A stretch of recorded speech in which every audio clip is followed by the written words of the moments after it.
నిన్న మొన్నటి వరకు ఆకాశమే హద్దుగా ఎగిసిన ఈ బంగారం ధరలు ఇప్పుడు ఎందుకు పడిపోతున్నాయి? గ్రాము 30,000 వరకు పలుకుతుందనుకున్న దశలో ఇప్పుడు సడన్ గా ఈ ₹1,000 తగ్గడానికి గల కారణాలేంటి?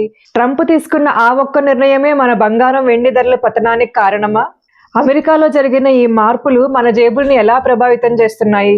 ఉన్నట్టుండి ఈ బంగారం వెండి ధరల్లో ఈ తేడాలు అనేవి దేనికి సంకేతము? మళ్ళీ పెరుగుతాయా లేకపోతే ఇంకా తగ్గే ఛాన్సెస్ ఏమైనా ఉన్నాయా? అవన్నీ ఈరోజు ఈ వీడియోలో డిస్కస్ చేసుకుందాం. బంగారం వెండి ధరలు ఊహించని విధంగా మనకి ఆల్ టైమ్ గరిష్టానికి చేరుకున్నాయి.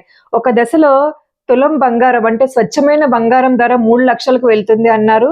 కిలో వెండి ధర 4,20,000కు వెళ్తుంది అన్నారు. ఈ రోజుకి మనం బంగారం రేటు చూసుకుంటే ఎలా ఉంది అంటే 20 క్యారెట్ల బంగారం అంటే 10 గ్రాముల బంగారం ధర 1,58,000కు వెళ్తే 1 గ్రామ్ ధర వచ్చేసి 14,427 పడింది. నెక్స్ట్ 22 క్యారెట్ల బంగారము 10 గ్రాములు 1,47,000కు వెళ్తే 1 గ్రాము ధర 14,327 పలికింది. గత కొంతకాలంగా జరుగుతున్న యుద్ధ వాతావరణం అవ్వచ్చు, లేదంటే డాలర్ బలహీనపడటం అవ్వచ్చు, లేదంటే ట్రంప్ తీసుకునే నిర్ణయాలు ఇవన్నీ కూడా మనకి బంగారం ధరలు పెరగడానికి కారణమయ్యాయి. ఇప్పుడు ఒక్కో దాని గురించి మనం చూద్దాం. గోల్డ్ పెరగడానికి one of the main reason వచ్చేసి జియోలాజికల్ క్రైసిస్. అంటే మనము రీసెంట్ గా చూసాము, మనము 2024 లో రష్యా యుక్రెయిన్ వార్ జరిగింది. ఇలాంటి క్రైసిస్ లు కూడా వన్ ఆఫ్ ద రీజన్. ఇది ఎందుకు రీజన్ అవుతుంది అంటే, మామూలుగా ప్రతి ఒక్క కంట్రీ ఏం చేస్తుంది అంటే యుఎస్ బాండ్స్ కొనుక్కుంటది అనమాట. మనమైతే ఈచ్ పర్సన్ ఎలాగా మ్యూచువల్ ఫండ్స్ లో మనీ పెట్టుకొని మనకు ఏదైనా ప్రాబ్లం వచ్చినప్పుడు వాడుకుంటామో, అలాగే ప్రతి ఒక్క కంట్రీ ఏం చేస్తుంది, యుఎస్ డాలర్ బాండ్స్ ని కొంటది అనమాట. యుఎస్ డాలర్ బాండ్స్ మనకి ఏదైనా ప్రాబ్లం వచ్చినప్పుడు, అంటే కంట్రీకి ఏదైనా ఎకనామికల్ క్రైసిస్ వచ్చినప్పుడు వాడుకోవచ్చు అనేటట్లు ప్రతి ఒక్కరు దాన్ని సేఫ్ గా పెట్టుకుంటారనమాట. కానీ యుక్రెయిన్ వార్ వచ్చినప్పుడు ఏం జరిగింది, రష్యా మీద కొన్ని యుఎస్ ఆంక్షలు విధించింది అనమాట. అంటే ఏంటి, యుద్ధాన్ని ఆపితే సరే, ఆపకపోతే నువ్వు ఫేస్ చేయాల్సి వస్తుంది, అంటే ఆ బాండ్స్ గురించి నేను అమౌంట్ ఇవ్వను, ఈ టైప్ లో కొన్ని ఆంక్షలు విధించింది అనమాట. సో మిగతా కంట్రీస్ అన్ని అలర్ట్ అయ్యాయన్నమాట. అంటే ఇప్పుడు మనం యుఎస్ చేతిలో ఇరుక్కుపోయాం అనుకోండి, నెక్స్ట్ ఎప్పుడైనా మనకి ఏదైనా ప్రాబ్లం వస్తే మనతో కూడా యుఎస్ అలానే బిహేవ్ చేస్తుంది కదా. So instead of investing in US dollar bonds, why can't we invest in gold అనే వేలో వెళ్ళిపోయారనమాట. సో సడన్ గా ఏమైంది, కంట్రీస్ అన్ని బంగారం పైన ఇన్వెస్ట్ చేయడం స్టార్ట్ చేశాయి. 2024 లో ఈవెన్ మన ఇండియా ఆర్బిఐ ఏం చేసింది, గోల్డ్ ఎక్కువ కొనింది. అంటే 2023తో పోలిస్తే 5% ఎక్స్ట్రా కొనింది అనమాట. 72.4 ఎన్నో టన్స్ ఆఫ్ గోల్డ్ కొన్నదనమాట. అంటే ఏంటి, ప్రతి ఒక్క కంట్రీ సేఫర్ సైడ్ గోల్డ్ కొనడం స్టార్ట్ చేశాయి అనమాట. సో దీంతో ఆబ్వియస్లీ ఎక్కడైనా డిమాండ్ పెరిగింది అంటే, ఏదైనా ఒకటి డిమాండ్ పెరిగింది అంటే కాస్ట్ ఆటోమేటిక్ గా పెరుగుతుంది. మనం గమనించామంటే ట్రంప్ వచ్చాక ఏ కంట్రీతో ఎప్పుడు ఎలా రియాక్ట్ అవుతాడో ఎవరు చెప్పలేని పరిస్థితిలో ఉన్నాం. సో ప్రతి ఒక్క కంట్రీ సేఫ్ గేమ్స్ ఆడుకుంటుంది అనమాట. సో ఇండైరెక్ట్ గా ఏమవుతుంది, గోల్డ్ మీద ఇన్వెస్ట్ చేసుకోవడం స్టార్ట్ చేశారనమాట. Instead of depending on the dollar, why can't we invest on the gold అనే వేలో వెళ్ళిపోతున్నారు. సో ఇది కూడా one of the main reason అన్నమాట గోల్డ్ రేట్ పెరగడానికి. ఇప్పుడు చెప్పిన రీజన్ ప్రకారము సెంట్రల్ బ్యాంక్స్ అన్ని కూడా గోల్డ్ మీద ఇన్వెస్ట్ చేయడం కూడా గోల్డ్ పెరగడానికి ఒక రీజన్ కదా. సో ఇప్పుడు సెకండ్ రీజన్ చూసుకుంటే, ఓన్లీ ఈ సెంట్రల్ బ్యాంక్స్ గోల్డ్ మీద ఇన్వెస్ట్ చేయడమే కాకుండా భారతదేశం అంటే మన దేశంలో ఇన్ఫ్లేషన్ కూడా దీనికి ఒక కారణం అనేసి చెప్తున్నారు. సో ఎప్పుడైతే మనకి ఇన్ఫ్లేషన్ పెరిగిందో ఆటోమేటిక్ గా మనకి రూపాయి విలువ తగ్గిపోతుంది. సో రూపాయి విలువ తగ్గిపోతే లోకల్ గా మన ఇన్వెస్టర్స్ ఎవరైతే ఉన్నారో వాళ్ళు ఏంటంటే కంపెనీ మీద ఇన్వెస్ట్ చేస్తే మనకి రియల్ రిటర్న్స్ అనేవి తగ్గిపోతున్నాయి. సపోజ్ ఇప్పుడు FD 5% ఉంటే ఇంట్రెస్ట్ మనకి ఇన్ఫ్లేషన్ అనేది 7% పెరిగిపోయింది. సో కాబట్టి అక్కడ బ్యాలెన్స్ కుదరట్లేదు. సో క్యాష్ రూపంలో ఉంచుకుందామా అంటే వాల్యూ తగ్గిపోయింది.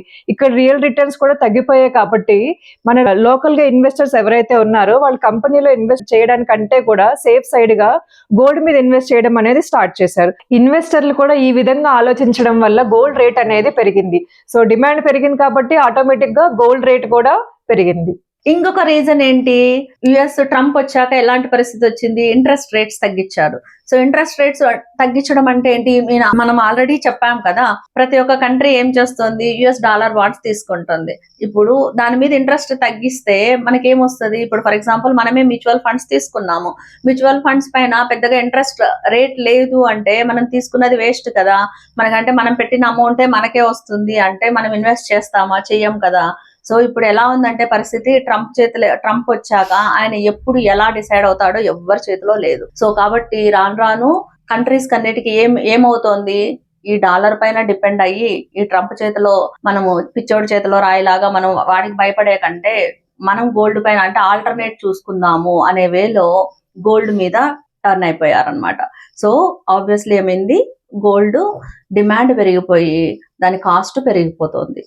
ఇప్పుడు అమెరికా లేదంటే యూకే, దుబాయ్ వీటితో కంపేర్ చేస్తే మన ఇండియాలో గోల్డ్ రేటు కొద్దిగా ఎక్కువే ఉంటుంది. దీనికి ఏంటి రీజన్ అంటే, మనము ఏ పండగ వచ్చినా, అక్షయ తృతీయ వచ్చినా, ధన్తేరస్ వచ్చినా, దివాళీ, శ్రావణ శుక్రవారం ఇలా ప్రతి పండగకి కూడా మనము ఈవెన్ వెడ్డింగ్ సీజన్స్ లో కూడా మనం గోల్డ్ ని బాగా పర్చేస్ చేస్తూ ఉంటాం కదా.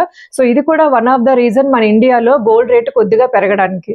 కానీ ఇది మెయిన్ రీజన్ అయితే కానే కాదు, ఇది జస్ట్ ఒక మద్దతు మాత్రమే గోల్డ్ పెరగడానికి. సో చాలా మంది ఏమనుకుంటారంటే గోల్డ్ పెరగడానికి డొమెస్టిక్ పర్చేజే ఒక కారణం అని అనుకుంటారు. కానీ మీరు అలా ఆలోచిస్తే కనుక, సో ఎప్పుడైతే వెడ్డింగ్ సీజన్స్ లేవో అప్పుడు మనం గోల్డ్ రేట్ తగ్గాలి, వెడ్డింగ్ సీజన్స్ ఉన్నప్పుడు గోల్డ్ రేట్ పెరగాలి. కానీ అలా కాదు కదా, మనకి బంగారం ధర ఎప్పుడు మీరు లాస్ట్ ఇయర్ చూసుకున్నా లేకపోతే ఇప్పుడు చూసుకున్నా కూడా మనకి చాలా ర్యాపిడ్ గా పెరుగుతుంది, ఈవెన్ వెడ్డింగ్ సీజన్ లేకపోయినా సరే. సో కాబట్టి ఎప్పుడైనా సరే గ్లోబల్ గా జరిగే అవుట్ సైడ్ కండిషన్స్ ఏవైతే ఉంటాయో అవి గోల్డ్ రేట్ ని ఇంపాక్ట్ చేస్తాయి తప్పితే మన డొమెస్టిక్ పర్చేజ్ అనేది ఎప్పుడు కూడా గోల్డ్ రేట్ ని ఇంపాక్ట్ చేయదు. మనం గమనించామంటే డాలర్ వాల్యూ కూడా తగ్గుతుంది. డాలర్ వాల్యూ ఎందుకు తగ్గుతోంది, మనకు అంటే మిగతా కంట్రీస్ కన్నిటికి డాలర్ మీద నమ్మకం లేకపోవడం. దీనికి రీజన్స్ ఏంటి, యుఎస్ లో ఉన్న పొలిటికల్ అన్సర్టెనిటీ ప్లస్ వాళ్ళ ఇంట్రెస్ట్ రేట్ తగ్గించడము, వీటన్నిటి వల్ల కంట్రీస్ కి యుఎస్ డాలర్ పైన నమ్మకం సన్నగిల్లుతోంది.